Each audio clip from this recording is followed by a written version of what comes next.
Chapter 2, Part 3, Spoiled. I know Nutwick has a point, and I've become a creature of habit. Spoiled after a stretch of being my own dog. For a long time, I was Bob the Beast, cunning and streetwise. And as a stray, I lived off leftovers at the mall while Snickers dined on her fancy pants kibble. Man, how I loved that cotton candy stuck to the floor, the unexpected UFOs, the end of ketchup covered hot dogs scattered under the bleachers like, I don't know, big toes or something. Ivan offered to share his gorilla food with me, and Stella and Ruby were always ready to pass along a carrot or an apple. But I refused. I needed to stay in shape, stay tough, stay true to my wild nature. Okay, so maybe now and then I sneak a banana chunk from Ivan's breakfast, but things changed. I became civilized, domesticated, a pet. Don't get me wrong, there are definitely some perks. Julia, who's an artist, painted my name on a food bowl. She gave me this wonderfully mushy blanket, the kind where you can bed boogie forever till it's squished to perfection, and you can curl up just so. I love the blanket, but I simply cannot sleep without Knot Tag, Ivan's raggedy old gorilla. Of course, just when I get my blanket and Knot Tag imprinted with the right amount of ooh the bub, Julia's mom does the unthinkable. Puts them in a washing machine, removes every last bit of me. Oh, there are others things I tolerate.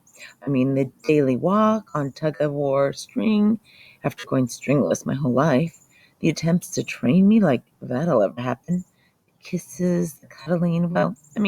The cuddling's okay, I suppose. But the kissing, I don't get it. If you want to kiss your dog, why not just give him a big old lick on the face and be done with it? Anyways, so what if I've gotten a little spoiled? A tad soft around the edges. There's a difference between being soft and being afraid, and being a coward. Too bad I know the truth, because I'm both. And just when Julia returns from walking her charges, I race over and give her a big old Bob style hello. Lots of yipping and twirling, followed by some attempts to jump in her arms. Ugh, humans love that. Julia looks at me sternly and says, "Robert, down." And I leap some more because I'm determined to convince her I am needed, untrainable. It's part of my charm, my bobblessness. "Down," she says again. From her coat pocket, she pulls out her little metal clicker, along with some treats. Ugh, I hate that clicker. It's meant to help me train, but it's like a cricket bully. Okay, here's the theory. I do something right, Julia clicks, gives me a treat. The click tells me when I'm behaving, and the treat reinforces it. If that happens enough before your very eyes, I'm supposed to, I don't know, transform into a good dog? Well, I ain't that easy. "Down, Bob," Julia tries again. Oh, I want the treat, but not enough to cave, so I opt for a play bow. A compromise. Julia sighs. "Ah, you are definitely a challenging student." To my annoyance, she puts the treats back in her pocket. I think Julia might be on to me. A while ago, Julia got into her head that I needed to improve my manners.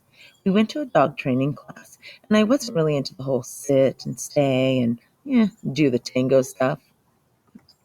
The worst command of all, the truly inexcusable, only a human could come up with it in order. Leave it. Ugh. Leave it means walk on by, Bob. Sure, there's a piece of bacon just inches from your drooling pie hole, but do me a favor and just pretend it's not there, okay? Not okay.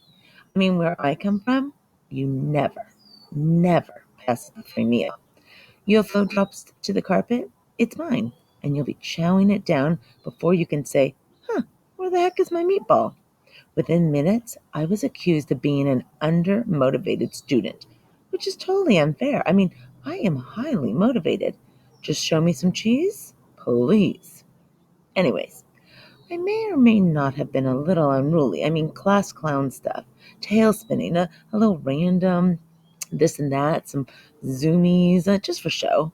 Glass, Glass, you see that crazy dashing around he's doing? Said the teacher, pointing at me with an accusing finger. We call that FRAP. Frantic Random Activity Period. She pulled Julie aside. He's a smart dog, she said, but he's messing with you. Which was true. But I hated getting caught in the act. I thought be more subtle. Bob needs to know who's boss, said the teacher. He needs to see you as a pack leader. Give him some time. I see this a lot with former strays. Takes them a while to trust people. Like forever, in my case.